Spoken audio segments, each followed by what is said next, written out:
Hollywood was at a crossroads in 1968. The old studio system was crumbling, censorship codes were loosening, and a cultural revolution was in full swing. While films like 2001: A Space Odyssey and Planet of the Apes were breaking new ground, Hollywood was also producing some spectacular failures. Behind the glitz and glamour, studios were hemorrhaging money on projects that seemed promising on paper, but crashed at the box office. These weren't just minor disappointments, they were financial disasters that damaged careers, derailed franchises, and, in some cases, haunted their stars for decades. Today, we're exploring the 13 most catastrophic box office failures of 1968. Films that, despite star-studded casts and hefty budgets, became cautionary tales of Hollywood's excess and miscalculation. Few films exemplify Hollywood's miscalculations in 1968 better than Pretty Polly, a forgotten romantic drama starring Hayley Mills. After years of being Disney's golden child in films like Pollyanna and The Parent Trap, Mills was desperately trying to transition to adult roles. Pretty Polly was meant to be that transition, a coming-of-age story set in exotic Singapore, where Mills played a dowdy young woman who blossoms through a romance with a local tour guide played by acclaimed Indian actor Shashi Kapoor. The film, also released under the title A Matter of Innocence, suffered from a profound identity crisis. Based on Noel Coward's short story Pretty Polly Barlow, the film lacked coherent tone, awkwardly mixing comedy with drama and travelogue elements. Director Guy Green failed to capitalize on Singapore's exotic setting, making the location work feel like an afterthought. Critics were unimpressed, with many noting Mills seemed uncomfortable in the more mature material. Audiences stayed away in droves, perhaps unable to accept their beloved child star in an adult role. What makes Pretty Polly emblematic of 1968's failures is how it represents Hollywood's struggle to bridge the generation gap, awkwardly trying to repurpose old-fashioned stars for a rapidly changing world that demanded something entirely new. By 1968, Bob Hope had been a reliable box office draw for decades. But the comedy legend's star was fading fast, and The Private Navy of Sergeant O'Farrell would only accelerate his decline. This World War II comedy, featuring Hope as a sergeant trying to recover a sunken shipment of beer for his troops, was woefully out of step with the times. Hope, at 65, looked visibly uncomfortable playing a military sergeant, and his once sharp timing seemed dulled. Co-star Phyllis Diller didn't fare much better, with the film relying heavily on tired jokes about her appearance. Italian bombshell Gina Lollobrigida was inexplicably cast as a love interest, but even her star power couldn't salvage the dated material. The film's attempts at slapstick often fell flat, while its supposed satire of military bureaucracy lacked any real bite. Critics were merciless, with Roger Ebert noting how the film completely neglects the humorous possibilities of film. The film performed so poorly that it virtually ended Hope's career as a movie star. His next film would rank even lower at the box office, and by 1972, his theatrical film career was over. If there's one film that captures Hollywood's desperate attempts to cash in on the counterculture movement, it's Otto Preminger's Skidoo, perhaps the most fascinatingly terrible film of 1968. Preminger, a renowned director known for serious dramas, decided to make a psychedelic comedy about LSD, hippies, and organized crime. The plot involves retired gangster Jackie Gleason being sent to prison to assassinate an informant. While there, he accidentally takes LSD and experiences wild hallucinations, including dancing garbage cans and Groucho Marx's head appearing on a screw. Meanwhile, his daughter becomes involved with hippies, and crime boss God, played by Groucho Marx in his final film role, schemes aboard a yacht. The film's climax features Carol Channing performing a bizarre striptease to distract the yacht crew, followed by everyone literally skidooing into the sunset. The cast reads like a who's who of Hollywood: Gleason, Marx, Carol Channing, Frankie Avalon, Mickey Rooney, and many others, most of whom look utterly bewildered by the material. Preminger, in his 60s and far removed from youth culture, reportedly took LSD himself to prepare for the film, but whatever insights he gained didn't translate to the screen. Skidoo bombed catastrophically and was savaged by critics. From Groucho Marx's embarrassing final screen appearance to Harry Nilsson singing the entire closing credits, Skidoo remains a fascinating train wreck, the kind of spectacular failure that could only have happened in 1968. Timing, they say, is everything in Hollywood. The Devil's Brigade learned this lesson the hard way. arriving in theaters just months after The Dirty Dozen had already satisfied audience appetite for stories about misfit soldiers on dangerous missions. Despite starring William Holden and a strong supporting cast, The Devil's Brigade felt like a pale imitation of a film audiences had already seen. The irony is that The Devil's Brigade was actually based on a true story about the 1st Special Service Force, a joint American-Canadian commando unit in World War II. Producer David Wolper had bought the rights in 1965, well before The Dirty Dozen began production, but delays meant his film arrived second and suffered for it. Behind-the-scenes troubles didn't help. Holden, struggling with alcoholism during filming, reportedly caused problems during the Italian location shoot. The actual battle sequences on Monte la Defensa were impressively staged, but the film's lengthy training segments, featuring the obligatory bar brawl between Americans and Canadians, felt derivative after The Dirty Dozen. The acting talent on display, including Claude Akins, Richard Jekyll, and Carol O'Connor, was squandered on thinly written characters. While not a complete financial disaster like some other films on our list, The Devil's Brigade significantly underperformed box office expectations. Few film franchises have been as successful as the Pink Panther series. But in 1968, United Artists made a decision that nearly killed the character of Inspector Clouseau before his most successful films were even made. Inspector Clouseau is the forgotten entry in the series, the one film not directed by Blake Edwards and not starring Peter Sellers. After clashing during the production of A Shot in the Dark, Edwards and Sellers had vowed never to work together again, but producer Walter Mirisch was determined to continue the profitable series. When Sellers repeatedly refused to reprise his iconic role, Mirisch cast Alan Arkin, fresh off his success in The Russians Are Coming, The Russians Are Coming. The result was a disaster. Arkin, a talented actor in his own right, was hopelessly miscast as Clouseau. His interpretation lacked the childlike innocence and genuine bewilderment that made Sellers' portrayal so endearing. The script, written by Frank and Tom Waldman, attempted to create elaborate set pieces around a bank robbery plot. But without Edwards' visual flair for physical comedy, they fell flat. Even the animated opening sequence felt like a pale imitation of the previous films. Critics noted that Arkin was merely doing an impression of Sellers' character, with Time magazine calling it only a parody of a parody. Audiences rejected the film, and it bombed at the box office. The franchise seemed dead until 1975, when Edwards and Sellers reunited for The Return of the Pink Panther. Arkin later admitted the film was a mistake, saying its dismal performance taught him to be more cautious about roles he accepted. Perhaps no film better captures the excess of late 1960s Hollywood than Candy, a sex farce based on Terry Southern and Mason Hoffenberg's controversial novel. With a $3 million budget, an all-star cast, and a screenplay by the graduate writer Buck Henry, Candy seemed poised to capitalize on the sexual revolution. Instead, it became one of the most notorious failures of the decade. The plot follows naive teenager Candy Christian,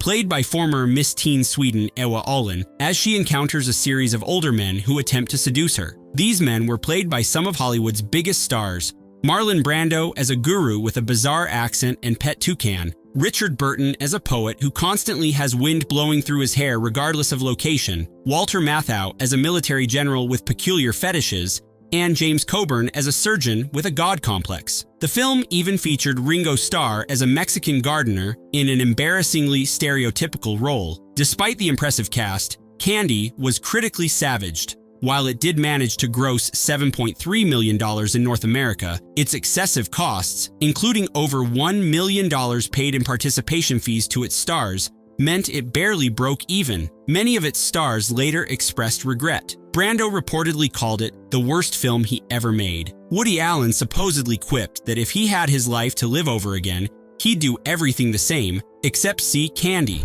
Some novels are simply unfilmable. John Fowles' dense philosophical novel, The Magus, appears to be one of them, despite the efforts of a prestigious cast and crew. The film adaptation, starring Michael Caine, Anthony Quinn, and Candice Bergen, stands as one of the most confusing and reviled major studio releases of the decade. The story follows Nicholas Urfe, Caine, a young English teacher who takes a position on a Greek island and becomes entangled in the psychological games of the mysterious Maurice Conchis, Quinn. The film attempts to capture the novel's elaborate mind games, including staged historical reenactments, twins who may or may not be the same person, and Nazi occupation flashbacks. Scenes of mythological figures appearing without explanation and bizarre masked rituals only added to audience confusion. What works as introspective prose on the page became an incomprehensible mess on screen, despite Fowles himself writing the screenplay. Michael Caine later declared it one of the worst films he'd ever made, explaining, "No one knew what it was all about." Candice Bergen was equally frank, admitting,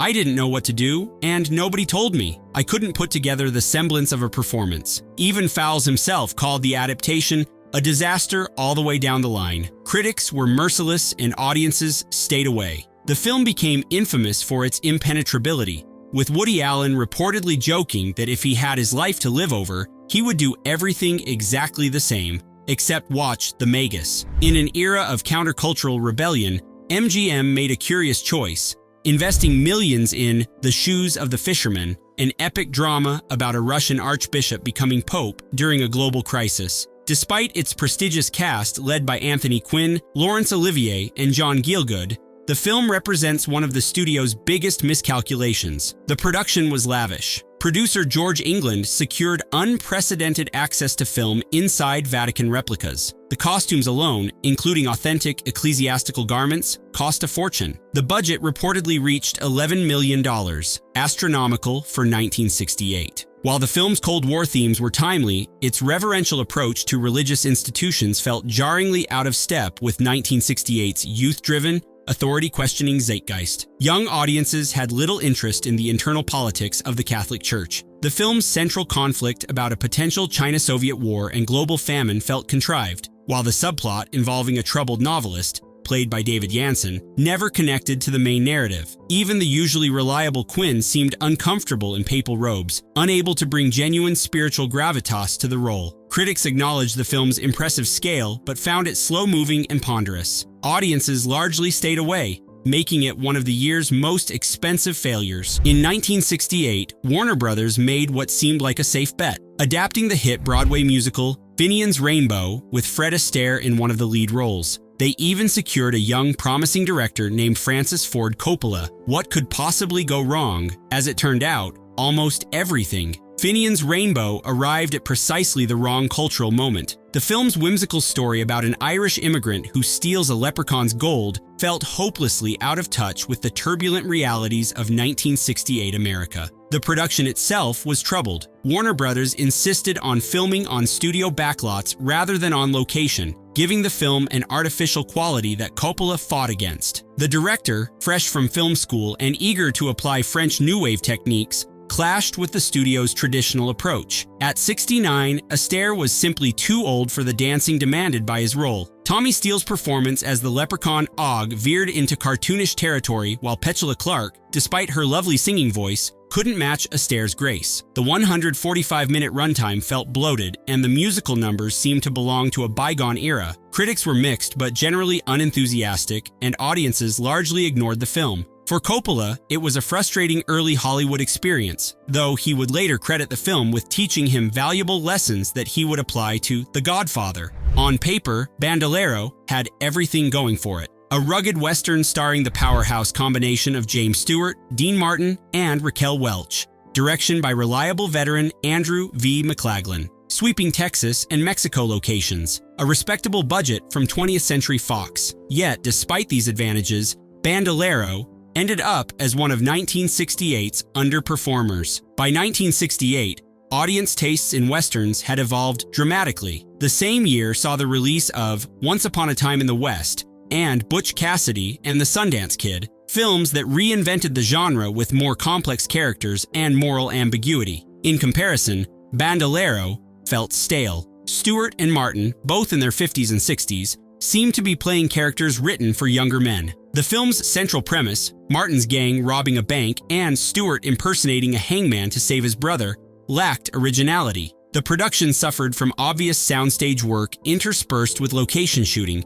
creating a visual inconsistency throughout the film. The romance between Martin and Welch lacked chemistry, and the plot followed predictable patterns that Western audiences had seen countless times before. Even Jerry Goldsmith's score, while competent, lacked the innovation of Ennio Morricone's contemporaneous Western compositions. While the film wasn't a complete financial disaster, it fell far short of expectations given its star power. Fox had hoped for a blockbuster and instead got a forgettable entry in a rapidly evolving genre. Few box office disasters have been as spectacular as Star, a lavish musical biopic of stage actress Gertrude Lawrence, starring Julie Andrews. Coming off the massive success of The Sound of Music, Andrews seemed like a guaranteed draw, and 20th Century Fox spared no expense, pouring a reported $14 million into the production. Director Robert Wise, who had also helmed The Sound of Music, created a spectacular-looking film with elaborate musical sequences and stunning period detail. The film ambitiously recreated Lawrence's famous stage performances,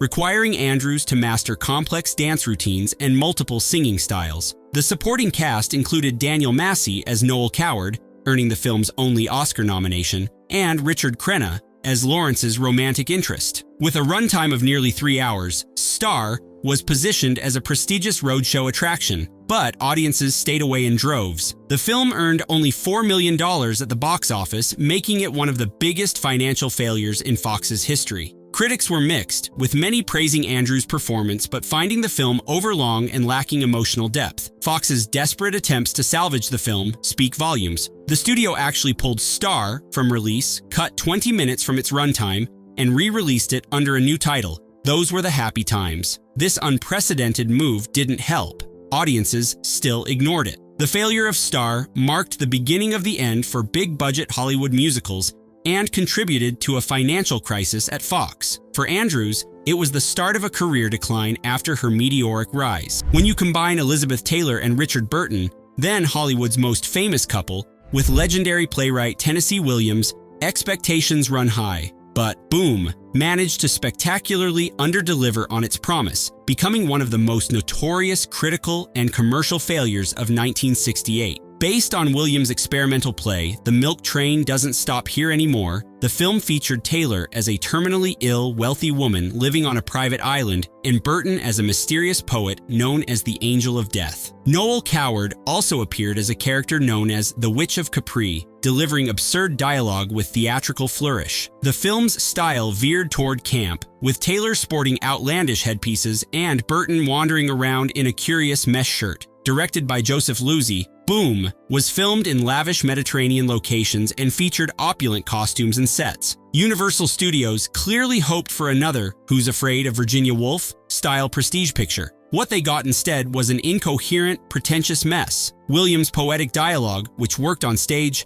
sounded ridiculous when spoken on film. Taylor's performance was wildly over the top, while Burton seemed to be sleepwalking through his role. Critics were merciless. Roger Ebert called it one of those total disasters that somehow seemed to make their own weird sense. Audiences were equally unenthused, and the film became a substantial financial loss for Universal. Interestingly, Boom has gained an unlikely champion in filmmaker John Waters, who calls it the most beautiful bad movie ever made. Our final entry is perhaps the most paradoxical film on our list. Ice Station Zebra, a Cold War thriller starring Rock Hudson, was a considerable box office disappointment upon release, yet it has developed one of the most unusual legacies of any film from 1968. Directed by John Sturges of The Great Escape fame, Ice Station Zebra was a big-budget adaptation of Alistair MacLean's novel about an American submarine mission to a weather station at the North Pole. The submarine sequences, particularly the challenging scene where the vessel must surface through the Arctic ice,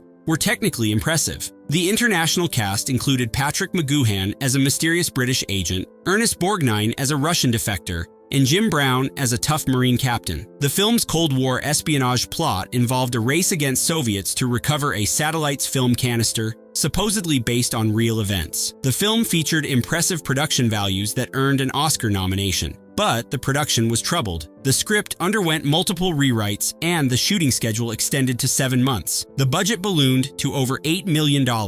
When finally released at a bloated 148 minutes, critics found it slow-moving and dramatically inert, despite its technical achievements. The film has an extraordinary footnote in cinema history. It became the obsession of reclusive billionaire Howard Hughes. In his later years, Hughes reportedly watched Ice Station Zebra hundreds of times, having it played on a continuous loop in his private quarters. Over the decades, Ice Station Zebra has been reassessed more favorably than most films on our list. While still considered overlong and dramatically flawed, it's perhaps the only film on our As We've Seen. 1968 was a year of spectacular miscalculations for Hollywood. What's fascinating is how these failures reflected the larger cultural disconnect of the era. Hollywood executives, many in their 50s and 60s, were trying to appeal to a youth audience whose values and interests they barely comprehended. The financial consequences were severe. These flops contributed to a broader industry crisis that would force major studios to rethink their approach to filmmaking. By the early 1970s, Hollywood would embrace a new generation of directors like Francis Ford Coppola, Martin Scorsese, and Steven Spielberg, filmmakers who understood the cultural shifts that the makers of these 13 disasters had missed. Yet there's something oddly compelling about these failures. Many have gained cult followings precisely because of their missteps. Films like Skidoo and Boom are now appreciated as fascinating time capsules, the cinematic equivalent of watching dinosaurs in the moments before the asteroid hit. Sometimes, failure can be more instructive than success, and in the case of these box office disasters, their very flaws illuminate the fascinating cultural contradictions of 1968 America. Thanks for watching our journey through Hollywood's most spectacular misfires.